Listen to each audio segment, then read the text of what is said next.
일본 간의 관계가 매우 악화되고 있습니다. 그죠? 이제 뉴스를 보면 나날이 지금 이제 서로의 갈등이 깊어져가는 것을 우리가 알 수가 있어요.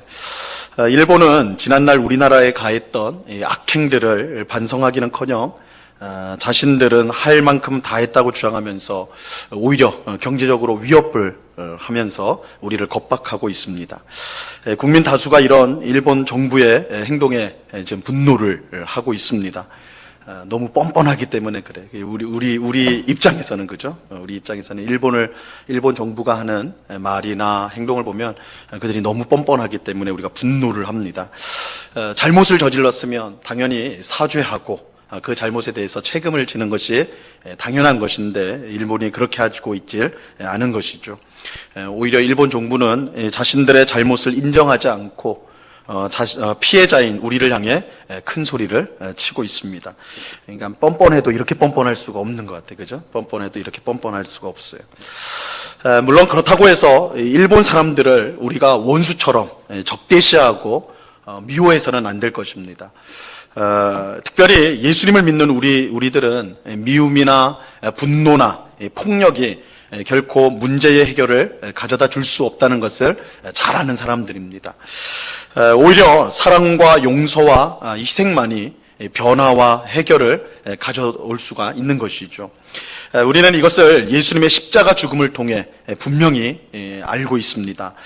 예수님은 자신을 죽이려는 사람을 향해 분노하거나 혹은 보복하려고 하지 않으셨어요. 오히려 그들의 죄를 용서해달라고 기도하면서, 그죠? 자신을 십자가에 못 박는 사람들 향해서 저들의 죄를 용서해달라 그렇게 기도하면서 자신의 몸을 그들의 죄를 위한 제물로, 오히려 그들을 구원하기 위한 제물로 자신의 몸을 바치시죠. 이를 통해서 바울과 같이 예수님과 교회를 악랄하게 핍박했던 사람마저도 하나님 앞에 돌아올 수 있도록 예수님께서 그렇게 하셨습니다.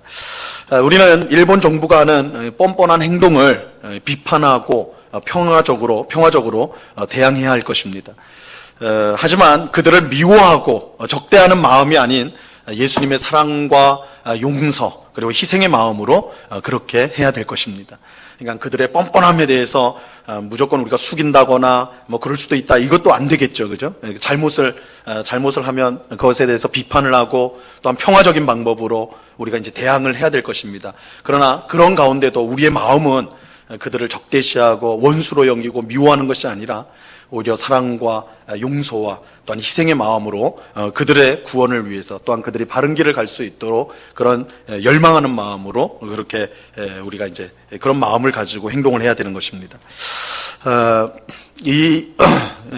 믿는 우리들이 이러한 문제들을 위해서 이런 국가적인 어려움을 위해서 기도하는 것이 무엇보다도 필요한 줄로 압니다. 특별히 이런 위기를 관리하고 또는 위기를 해결해 가야 되는 우리 지도자들을 위해서 우리 믿는 성도들은 기도를 해야 되고 또한 온 국민들이 마음이 흩어지지 않고 한 마음이 되어서 해결할 수 있도록 이런 위기 속에서 서로 오히려 우리 안에서 다투거나 나눠지는 것이 아니라 한마음이 될 수 있도록 그렇게 우리 성도는 기도해야 될 줄로 압니다.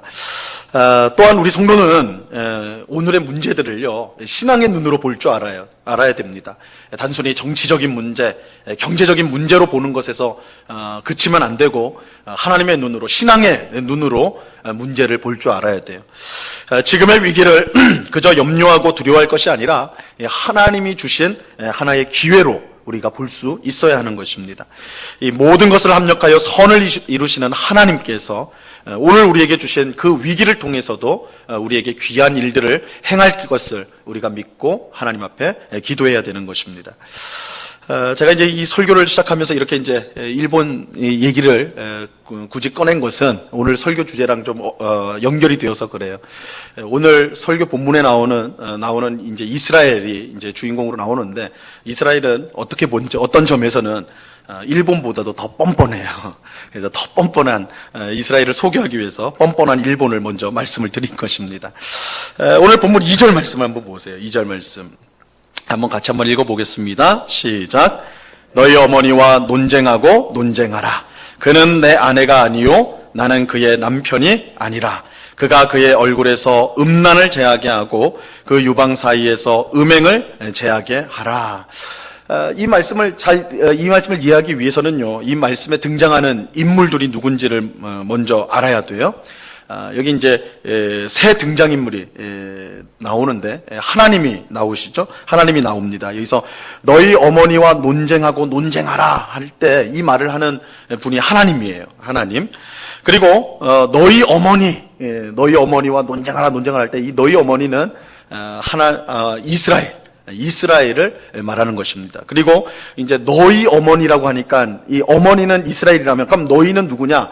바로 이스라엘 백성들, 이스라엘 후손들을 가리킨다. 그래서 이 말씀에는 하나님과 이스라엘과 이스라엘 백성들, 이스라엘의 후손들 이렇게 이제 이 말씀에 등장하는 거예요. 즉 이 말씀은 하나님께서 자신과 결혼한 이스라엘의 죄악에 관해 그들의 자녀인 이스라엘 백성들에게 말씀을 하는 것입니다. 하나님은 이스라엘이 더 이상 내 아내가 아니다 이렇게 말씀을 하세요. 내 아내가 아니다. 그 이유는 이스라엘의 이 음행이라는 것은 성적인 범죄를 말하는 거예요. 이스라엘이 성적인 범죄를 저질렀기 때문이다. 근데 여기서 말하는 이스라엘의 성적인 범죄, 이스라엘은 민족인데 개인 사람이 아니라 민족인데 어떻게 성적인 범죄를 저질렀는가? 여기서 말하는 이 성적인 범죄는 다름 아닌 영적인 간음, 그래서 우상 숭배를 가리키는 거예요. 특별히 이 바알 숭배를 가리키는 것입니다. 우선 우리가 이 말씀에서 이제 주목해야 될 것은요, 하나님께서 이스라엘과 결혼했다라는 사실, 이 사실을 우리가 좀 주목해 볼 필요가 있습니다. 여기서 이제 그는 내 아내가 아니요 나는 그의 남편이 아니라 이렇게 말씀하고 있거든요. 이거는 하나님과 이스라엘이 원래 남편과 아내로서 결혼한 사이라는 것을 반증하는 것이죠. 그런데 그 관계가 깨졌다 이 말씀을 하고 있는 거예요. 우리가 잘 아는 것처럼 이스라엘은 애굽에서 400년 동안 종살이를 하였습니다. 이때 하나님은 그들의 부르짖음을 들으시고 그들이 너무 고통스러웠거든요. 그 부르짖음을 들으시고 모세를 보내서 그들을 애굽에서 구원하셨어요. 끄집어내셨습니다. 그리고 그들을 제일 먼저 데려간 곳이 시내산이에요. 그죠? 시내산으로 데려가는데 시내산에서 뭘 했냐면 우리는 그냥 시내산에서 율법을 주셨다. 이거게 이제 우리가 이제 잘 아는 내용이 그건데 사실은 더 중요한 건 뭐냐면 시내산에서 하나님과 이스라엘 백성들이 언약을 맺어요. 언약을 맺는데 이 언약이 뭐냐면 이 결혼 언약이에요. 그러니까 하나님께서 이스라엘 백성을 애굽에서 건져내가지고 시내산에서 데려온 다음에 뭘 했냐면 결혼식을 열으셨어요. 결혼식을. 그러니까 하나님이 남편, 신랑이 되시고 이스라엘이 아내가 되는, 부인이 되는, 그래서 결혼 언약을 맺게 됩니다. 그 근거가 예레미야서 31장 32절 말씀에 있어요. 이렇게 이제 말씀합니다. 이 말씀도 우리 한번 같이 읽는데 빨간 부분을 좀 주의하면서 한번 보세요. 같이 한번 읽어봅니다. 시작. 이 언약은 내가 그들의 조상들의 손을 잡고 애굽 땅에서 인도하여 내던 날에 맺은 것과 같지 아니하는 것은 내가 그들의 남편이 되었어도 그들이 내 언약을 깨트렸음이라. 여호와의 말씀이라. 그죠?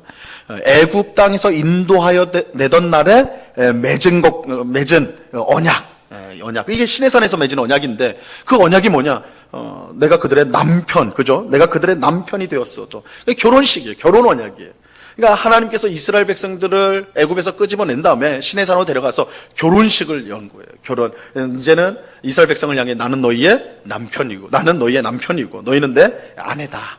이 결혼 관계가 성립되는 거예요. 이처럼 하나님께서 자기 백성과 부부 관계를 맺고 있다, 결혼 관계를 맺고 있다라고 말씀하는 것은요, 여기서만이 아니라 성경 곳곳에서 등장을 합니다. 그래서 하나님과 그의 백성, 그러니까 구약에서는 이스라엘 백성일 거고 신약에서는 우리 교회, 우리 성도들일 것인데 하나님과 성도의 관계가 뭐냐 했을 때 여러 가지로 설명이 되겠지만 가장 중요한 설명 중에 하나가 부부예요. 부부.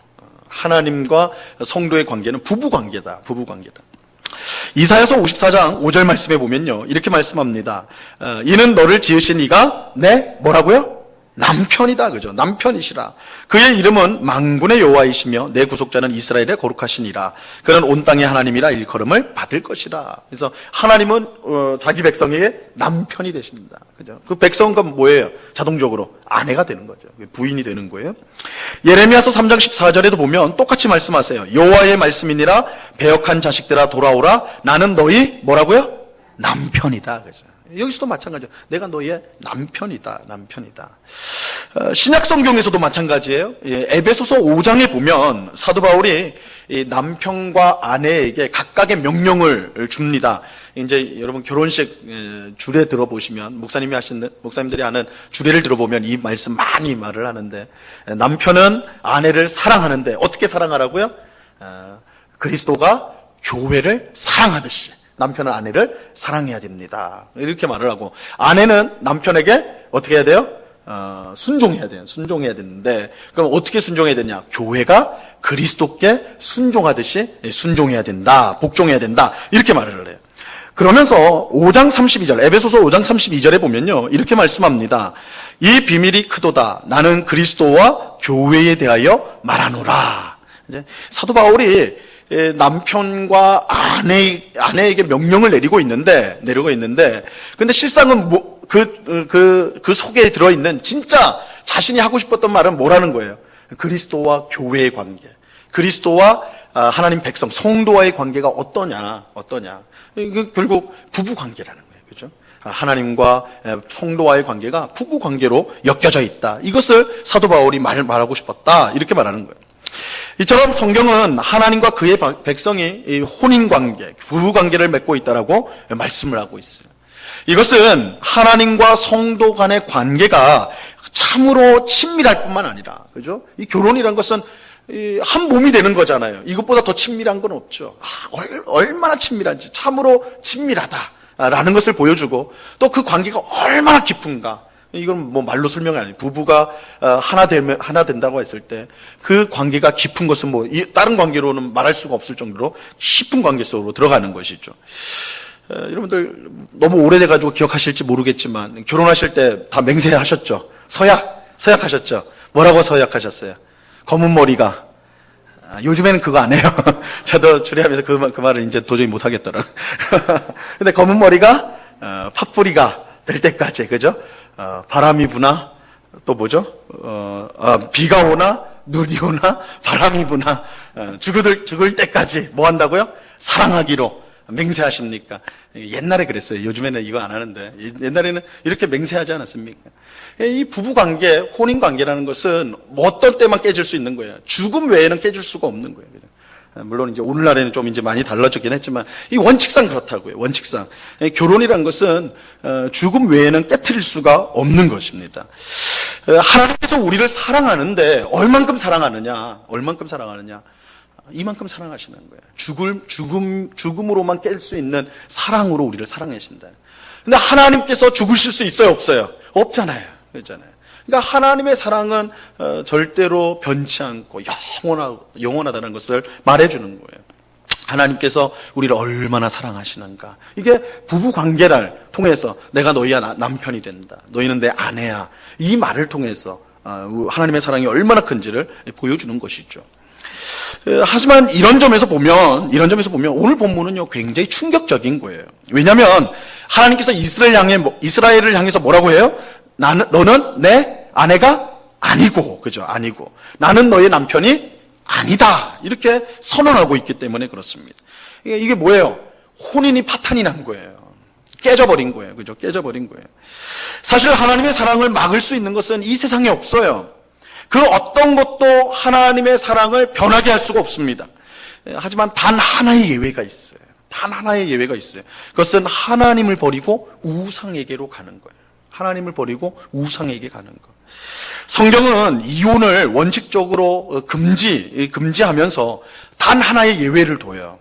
이혼할 수 있는 단 하나의 사유를 두는데, 마태복음 19장 9절에 보면요, 예수님께서 이렇게 말씀하십니다. 이 말씀 같이 한번 읽어볼까요? 시작. 내가 너희에게 말하노니 누구든지 음행한 이유 외에 아내를 버리고 다른 데 장가드는 자는 간음함이니라. 예수님은 이혼이 가능한 딱 한 가지의 경우를 말씀하셨는데, 그것은 배우자가 부정을 저질렀을 때예요. 쉽게 말해서 자신의 배우자를 버리고, 그죠? 자신의 아내나 남편을 버리고 다른 남자, 다른 여자와 관계, 간음을 하는 거, 이 경우에는 이혼이 성립된다라는 거예요. 이 경우에는. 왜냐하면 이렇게 한 몸인 부부인데, 한 몸이 되었는데, 근데 한 몸인 배우자가 다른 사람과 한 몸이 된다면 이것은 그 배우자로서는 죽어버리는 결과가 초래가 되는 거예요. 그죠? 이 결혼 관계가 만약에 우리 이제 배우자가 먼저 사별을 하게 된다, 죽게 되었다 그러면 그 결혼 관계는 자연스럽게 사라지는 거 아닙니까? 그죠? 배우자가 이제 죽게 된다면 결혼 관계는 이제 성립이 안 되는 거겠죠. 이 간음도 마찬가지예요. 상대방이 간음을 저지른다, 성적인 범죄를 저지른다 했을 때는 그것은 죽은 자로서 간주가 되어버려요. 그래서 성경에서 배우자가 간음을 저질렀을 때 그는 죽은 사람으로 간주가 되기 때문에 이혼이 성립이 되는 것입니다. 이혼이 그렇게 해서 성립이 되는 거예요. 이게 이제 고린도 전서에서도 사도 바울이 이 이유로만 이혼이 가능하다라고 할 때 그 이유인 거예요. 그러니까 간음은 배우자가 죽은 것으로 간주가 되기 때문에 이혼이 성립이 되는 것입니다. 하나님께서 이스라엘을 향해 더 이상 너는 내 아내가 아니고 나는 너의 남편이 아니라고 이렇게 선언한 것은 이스라엘이 본 남편인 하나님을 버리고 바알이라는, 사실은 여러 우상을 섬겼죠. 바알만은 아닌데 그러나 바알이 가장 주된 우상이었어요. 그래서 바알을 숭배했기 때문에 그런 것입니다. 오늘 본문은 그것을 음행이라고 분명하게 말하고 있어요. 이스라엘은 음행으로 말미암아 하나님과의 결혼 관계를 파탄냈던 것입니다. 그죠? 하나님을 등지고, 원래 자기 남편인 하나님을 등지고 바알에게로 가버렸어요. 그러니까 결혼 관계가 깨져버린 거예요. 결혼 관계가 깨진 거예요. 우리는 하나님께서 이스라엘의 우상 숭배, 이러한 영적인 간음을 얼마나 끔찍하게 미워하셨는지를 알아야 됩니다. 오늘 보면 3절과 4절을 보세요. 3절과 4절을 한번 잘 보세요. 그렇지 아니하면 내가 그를 벌거벗겨서 그 나던 날과 같게 할 것이요, 그를 광야같이 되게 하며 마른 땅같이 되게 하여 목말라 죽게 할 것이며, 내가 그의 자녀를 긍휼히 여기지 아니하리니 이는 그들이 음란한 자식들임이니라. 하나님은 우상 숭배에서 돌이키지 않는 이스라엘을 어떻게 하시겠다는 거예요? 벌거벗겨가지고 그 나던 날과 같게 만들겠다, 이렇게 하는 거예요. 수치, 옷을 다 벗겨가지고 사람들 보는 앞에 만들겠다. 이건 뭐예요? 온갖 수치를 주겠다는 거죠. 수치, 그죠? 그리고 광야와 마른 땅 같이 되게 하여서 목말라 죽게 할 것이다. 아주 비참한 고통을 줄 거라는 것이죠. 또한 그 간음을 저지른 이스라엘만이 아니에요. 그 자녀들, 그죠? 그 자녀들 또한 긍휼히 여기지 않을 것인데 그들도 마찬가지로 우상을 숭배했기 때문이다. 음란한 자식들이기 때문이다. 심판하겠다, 이렇게 말씀하세요.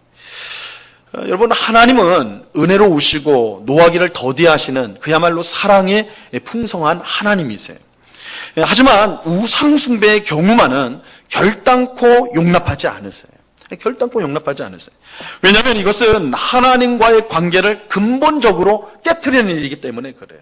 물론 모든 죄가 하나님 보시기에 가증한 것이지만 우상 숭배, 하나님을 등지고 세상의 것들, 헛된 것들을 자기의 하나님으로 모시는 것은, 이것은 그야말로 하나님과의 근본적인 관계를 깨트리는 죄가 되기 때문에 하나님 그 죄는 결단코 용서하지 않으세요. 우리를 향한 하나님의 사랑이 큰 만큼 하나님을 버리고 우상을 숭배하는 이스라엘을 향한 하나님의 분노 또한 큰 것입니다. 그러니까 사랑이 큰 만큼 분노도 크다라는 걸 알아야 돼요. 여러분, 이것은 오늘 우리에게도 중요한 교훈을 줍니다. 우리에게도 중요한 교훈을 줘요. 우리는 하나님께서 우리의 남편이 되신다는 사실을 알아야 합니다. 하나님은 그저 마음씨 좋은 이웃집 아저씨로서 우리를 사랑하시는 것이 아니에요. 아니면 돈 많은 부자가 가난한 사람을 불쌍히 여기듯이 그런 존재로서 우리를 하나님이 사랑하시는 것이 아닙니다. 하나님은 우리를 자신의 아내로 여기세요. 여러분, 하나님이 우리를 자기의 아내로 삼으셨어요. 자기의 아내로 여기세요. 우리를 독점적으로 사랑하시고 우리를 위해서 그 무엇도 아끼지 않는 분이 하나님이세요. 꼭 기억하세요. 하나님이 우리를 아내로 삼았다는 거, 그것은요, 우리를 독점적으로 사랑하겠다라는 뜻이에요. 그죠? 자기가 아내도 있는 사람이 다른 여자를 같이 좋아한다, 이거 있을 수 없는 거잖아요. 하나님이 우리를 아내로 삼았다는 건 그 뜻이에요. 내가 너희만을 사랑하겠다는 거예요. 내가 너희를 얼마나 사랑하느냐, 너를 내 아내로 삼았다, 이렇게 표현하고 있는 거예요. 하지만 하나님이 우리를 아내로 여기신다는 것은 거꾸로 우리 또한 하나님을 우리의 누구로 여겨야 된다는 거예요. 남편으로 여겨야 된다는 뜻이에요. 이 남편으로. 내가 사랑하는 여러 것 중에, 그죠? 내가 이것도 사랑하고 저것도 사랑하는데 그 중에 하나님도 하나 포함되어 있는 그런 수준으로 하나님을 사랑해서는 안 된다는 뜻입니다. 여러분, 세상 어느 남편이 여러 사람을 사랑하는 아내를 두고 싶어 하겠어요? 내 아내는 나도 사랑하고 이웃집 아저씨도 사랑하고 저 집에서 사랑하고, 이 말이 안 되는 거잖아요. 그죠? 그런 여인하고 어떻게 살겠습니까? 살 수 없는 거 아니에요. 그죠? 하나님이 우리를 독점적으로 사랑하듯이 우리 또한 하나님을 독점적으로 사랑해야 돼. 그죠? 여기에 그 의미가 있는 거예요. 내가 너희의 남편이 된다. 너희는 내 아내다. 라고 했을 때는 그런 독점적인 사랑을 전제하는 거라고요. 그렇게 우리는 이 세상을요, 사랑하면 안 돼요. 세상을 사랑하면 안 돼요. 단순히 나는 뭐 점쟁이한테 안 가고 다른 종교에 기웃거리지 않는다, 이 정도로 신앙생활 잘하고 있다고 생각하면 안 되는 거예요. 우리에게 하나님보다 더 사랑하는 것이 있어서는 안 돼요. 왜요? 하나님이 그렇게 우리를 사랑하시니까. 그러니까 하나님이 우리를 아내로 삼아서 사랑하신다는 것은 하나님 또한 마찬가지로 우리가 하나님을 남편으로서 사랑하기를 원하신다는 뜻이 그 속에 있는 거거든요. 그러니까 우리가 하나님을 사랑하되 모든 것보다 더 하나님을 사랑해야 된다. 모든 것에 앞서서 하나님을 사랑해야 된다는 뜻이 있는 것입니다. 여러분, 하나님보다요, 돈을 더 사랑하면 안 돼요. 하나님보다 쾌락을 더 사랑하면 안 됩니다. 하나님보다 안락한 생활을 더 사랑해서는 안 돼요. 하나님보다 나 자신을 더 사랑해서도 안 돼요. 심지어 하나님보다 가족을 더 사랑해서도 안 됩니다. 물론 이렇게 말한다고 해서 그러면 하나님만 사랑하고 나머지 것들은 우리는 다 포기하고 버려야 되느냐? 그런 뜻은 아니에요. 그런 뜻은 아니에요. 이 말은 우선순위의 문제예요. 우선순위의 문제. 우리가요, 하나님을 가장 사랑할 때 우리는 비로소 다른 것들도 제대로 사랑할 수가 있는 거예요. 이 순서가 되어진다. 순서가 질서 있게 되어지는 거예요. 그러니까 하나님을 가장 사랑할 때에 우리는 더욱더 내 배우자를 더 사랑하게 되고, 내 자녀들을 더 사랑하게 되고, 내 부모를 더 사랑하게 되고, 이웃을 더 사랑하게 되고, 이렇게 되어진다고요. 그러니까 하나님을 가장 사랑해야 된다는 것은 다른 것들은 다 필요 없는 거다, 다른 것들은 다 치워야 된다, 이단들이 그런 말을 많이 하죠. 그런 뜻이 아니에요. 하나님을 가장 사랑할 때만이 우리가 나머지 모든 관계들을 더 잘할 수 있는, 바른 관계를 맺을 수가 있는 것이죠. 여러분, 남편과 아내가요, 서로를 정말로 사랑한다면, 정말 독점적으로 둘을 사랑한다면 그 사랑이 그 안에만 있지 않아요. 그죠? 정말 사랑하는 남편, 정말 사랑하는 아내가 있다면요, 그 자녀를 더 사랑하게 돼 있어요. 그 부모를요, 더 사랑하게 되어 있어요. 그러니까 하나님이 원하시는 것은요, 하나님만 사랑하고 나머지 것은 다 소홀히 여겨라, 그게 아니라 하나님을 사랑해야지만 우리가 다른 모든 것들도 하나님의 뜻대로 사랑할 수 있다라는 거예요. 다른 것들도. 하나님은 우리를 아내로서 사랑해서요, 이것은 우리 또한 하나님을 남편으로 사랑하기를 원한다는 뜻입니다. 그렇지 않고 하나님 대신 다른 엉뚱한 대상을 사랑하게 될 때에 우리의 삶은 혼란에 빠지게 되는 거예요. 여러분, 우리가 신앙생활하면서 혼란에 빠지는 이유가 뭘까요? 유혹에 쉽게 넘어져가는 이유가 뭘까요? 여기에 문제가 있잖아요. 그죠? 하나님을 가장 사랑해야 되는데 그 우선순위가 흔들리면 삶에 혼란이 오는 거예요. 삶에 혼란이 오는 거예요. 우리가 세상의 엉뚱한 것을 사랑하게 될 때에 우리의 삶에 혼란이 올 뿐만 아니라 우리는 하나님의 무서운 심판을 받을 수밖에 없는 것입니다. 하나님의 사랑이 큰 만큼 그것을 배신할 때 주어지는 분노도 크다라는 것을 우리는 알아야 하는 것입니다. 오늘 우리 모두는 하나님께서 우리를 얼마나 사랑하시는지를 분명히 깨닫고 우리 또한 하나님을 그렇게 사랑하는 우리 모두가 될 수 있기를 바랍니다. 세상의 헛된 것들을 하나님의 자리에 놓는 그런 악한 일을 해서는 결코 안 됩니다. 하나님을 가장 사랑할 때에 우리는 세상의 것들을 바르게 바라보고 또한 우리가 사랑해야 될 대상들을 바르게 사랑할 수가 있는 것입니다. 이 사실을 분명히 알고 우리의 남편 대신 하나님을 더욱더 사랑하는 우리 모두가 될 수 있기를 바랍니다. 한편 오늘 본문에 보면 이스라엘이 왜 남편이신, 자기만을 사랑하는 남편 되시는 하나님을 버리고 이 바알이라는 우상에게로 달려갔는지 그 이유가 나옵니다. 5절 말씀을 보세요. 조금 긴데 우리 같이 한번 읽어볼까요? 시작. 그들의 어머니는 음행하였고 그들을 임신했던 자는 부끄러운 일을 행하였나니 이는 그가 이르기를 나는 나를 사랑하는 자들을 따르리니 그들이 내 떡과 내 물과 내 양털과 내 삶과 내 기름과 내 술들을 내게 준다 하였습니다. 이스라엘은 하나님을 버리고 바알이라는 우상을 섬겼어요. 사실은 바알만 섬긴 건 아니에요. 여기서 보니까 나는 나를 사랑하는 자들을 따른다 이렇게 나오잖아요. 사랑하는 자들, 온갖 우상들이에요. 온갖 우상들. 근데 그 온갖 우상의 대표가 바알이었어요. 바알인데 근데 왜 그러면 바알을 따라갔느냐? 그 이유는 쉽게 말해서 바알을 믿으면 잘 살 것이라고 믿었기 때문에 그래요. 잘 살 것이라고. 여기 보세요. 내가 나를 사랑하는 자들 따르리니 그들이 내 떡과 내 물과 내 양털과 내 삶과 내 기름과 내 술들을 내게 준다 하였습니다. 이 말이 뭐예요? 야, 내가 바알을 믿으면 바알이 내가 이 땅에서 아주 편하게 내가 원하는 삶을 살게 해준다. 내가 바알을 믿으면 바알이 내 인생을 책임져 준다. 이거잖아요. 그래서 결국 바알에게로 간 거예요. 이스라엘이 바알을 본격적으로 믿기 시작한 것은 그들이 가나안 땅을 정복한 이후였습니다. 이 바알은 가나안 땅에 살던 민족들이 믿었던 신인데, 그러니까 이미 가나안의 여러 종족들, 7종족들이 살고 있었잖아요. 이미 그들은 바알을 섬기고 있었어요. 바알을. 근데 이 바알은 어떤 신이냐면, 어떻게 믿어졌냐면 이 폭풍의 신이었어요. 폭풍의 신. 폭풍의 신으로서 이제 폭풍을 주관한다. 이게 이제 바알 신이었어요. 이스라엘 백성은 원래 유목민은 뭡니까? 가축을 키우는, 그죠? 가축을 키우는 사람들이었는데 이 가나안 땅에 들어가면서는 이제 정착 생활을 하기 시작했어요. 그러니까 정착을 하니까 뭘 해요? 이제는 가축도 키우지만 이제 농사를 짓기 시작했단 말이에요. 농사를, 그죠?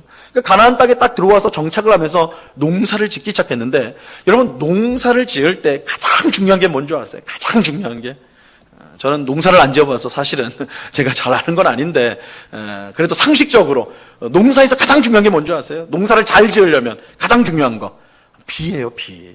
비입니다. 비. 여러분은 아무리 농부가요 새벽부터 밤늦게까지 부지런히 밭을 갈고 땅을 갈고 뭐 씨를 뿌리고 별짓 다 해도요 비가 안 오면요 소용이 없어요. 비가 안 오면 아무 소용이 없습니다. 우리 몇 년 전에도 우리나라에 극심한 가뭄이 들어가지고 우리 뭐 농사를 다 제대로 못했다 우리가 불과 몇 년 전에 들었잖아요. 지금 여기 지금 이 말씀의 이야기는 지금으로부터 거의 2500년 뭐 이런 전이거든요. 그러니까 이 비라는 건 절대적인 거예요. 비라는 걸, 그죠? 이스라엘 백성들에게 비라는 것은 절대적인 중요성이. 농사를 성공하려면 비를 얻어야 돼요. 비를 얻어야 돼요. 그런데 이 비를 얻으려고 가나안 민족들이 어떤 신을 찾고 있었어요? 폭풍의 신인 바알을 섬기고 있었단 말이에요. 이 폭풍의 신이라는 거는 비를 주관하는 거예요. 비를. 그러니까 이스라엘 백성들이 이 가나안 민족들이 농사 짓는 걸 보고 야, 비를 얻으려면 어디를 가야 돼요? 바알한테 가야 되는구나.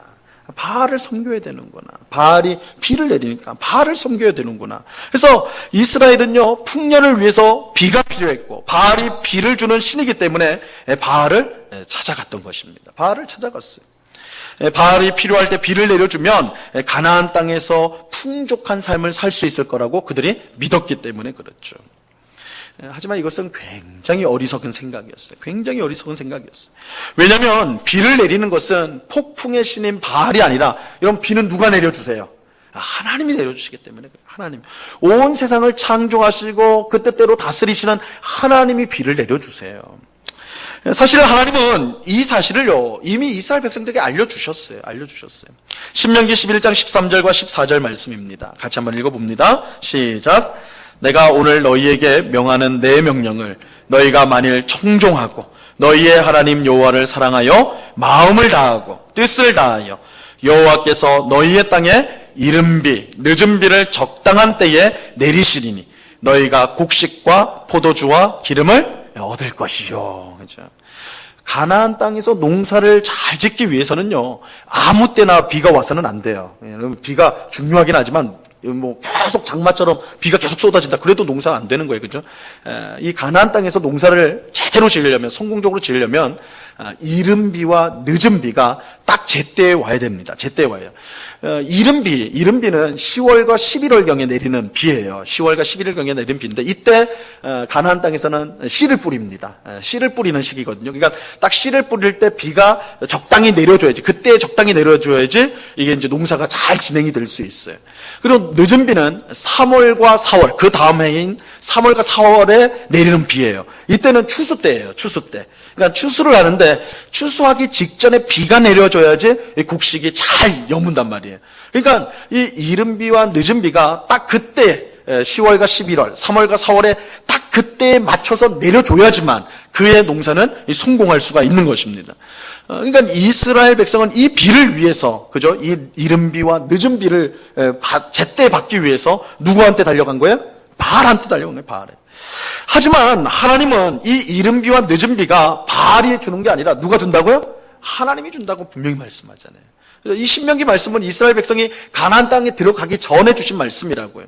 너희가 가나안 땅에 이제 들어갈 텐데, 그래서 너희가 농사를 지을 텐데, 그러면 이른 비와 늦은 비가 너희가 필요할 텐데, 이른 비와 늦은 비를 너희가 어떻게 얻을 수가 있느냐? 어떻게 얻을 수가 있냐?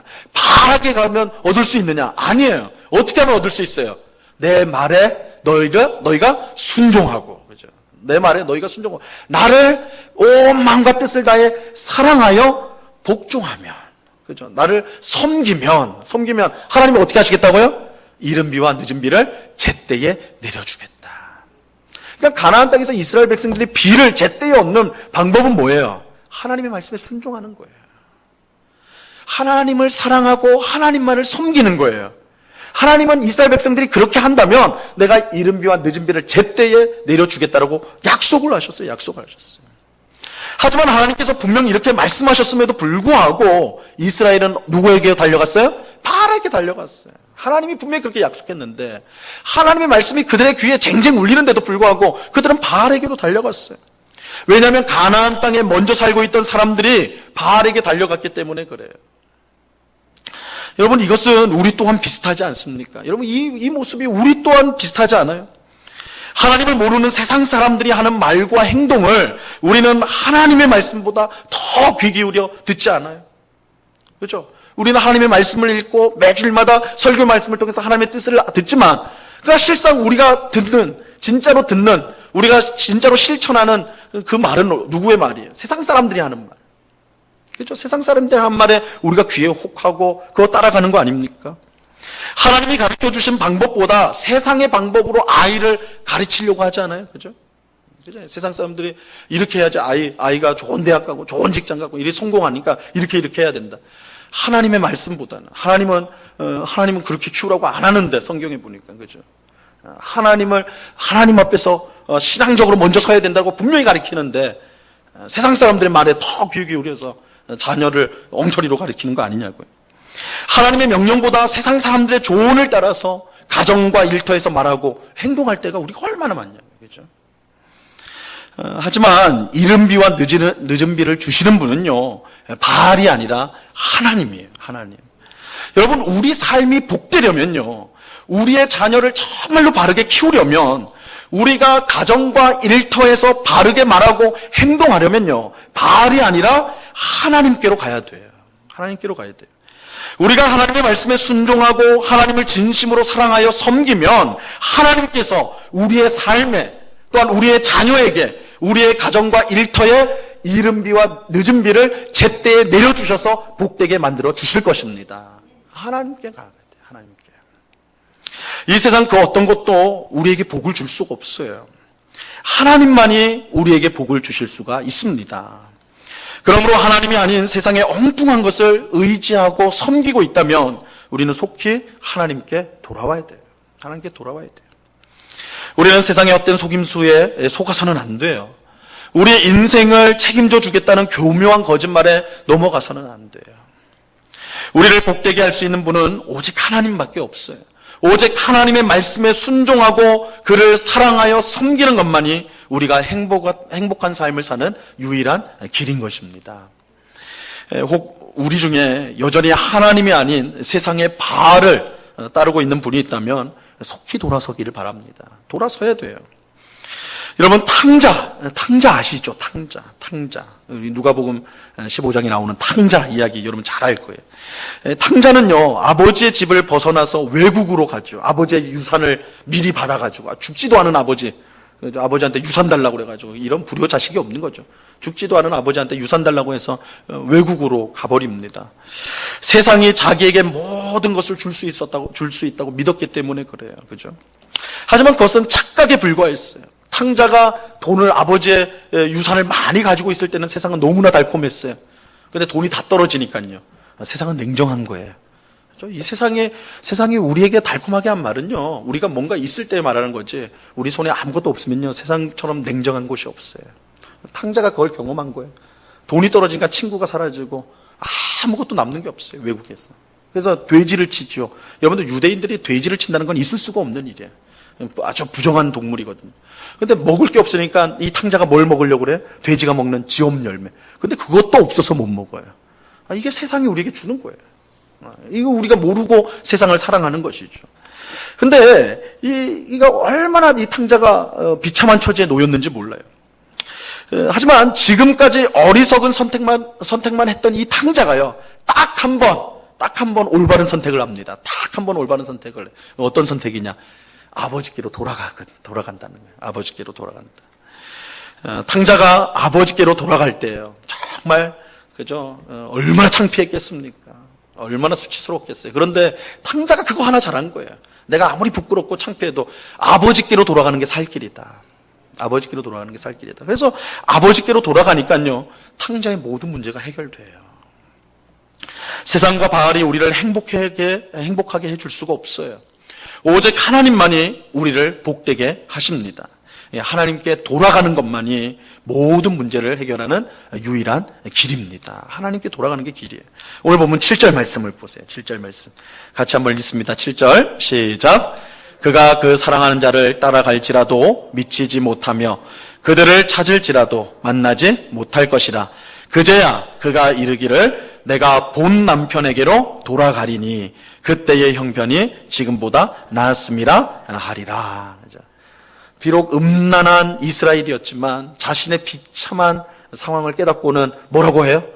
내가 본 남편에게로 돌아가리라. 아버지께로 하나님께로 돌아가리라. 이렇게 말하잖아요. 오늘 예배하는 우리 모두가 이 세상에 헛된 것들이 아닌 오직 하나님만을 사랑하고 섬길 수 있게 되기를 간절히 바랍니다. 우리를 사랑하시는 남편 되신 하나님을 진심으로 사랑하고 그의 말씀에 순종할 때에 하나님은 우리의 삶을 더욱더 풍성하게 만들 것입니다. 여러분, 세상이 말하는 것들이 우리가 귀 기울여야 될 것이 아니에요. 사실은 하나님의 말씀에 우리가 귀를 기울여야 됩니다. 우리가 섬겨야 될 것은 바알이 아니라 하나님이에요. 이 세상의 그 어떤 것도 우리의 사랑의 대상이 될 수 없고 섬김의 대상이 될 수 없어요.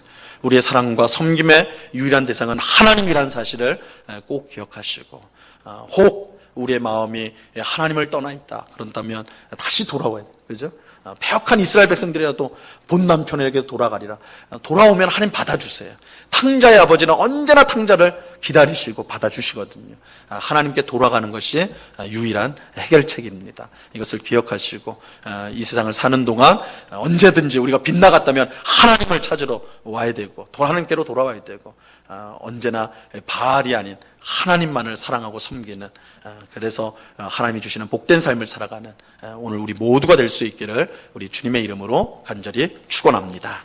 기도하겠습니다. 하나님 아버지, 감사합니다.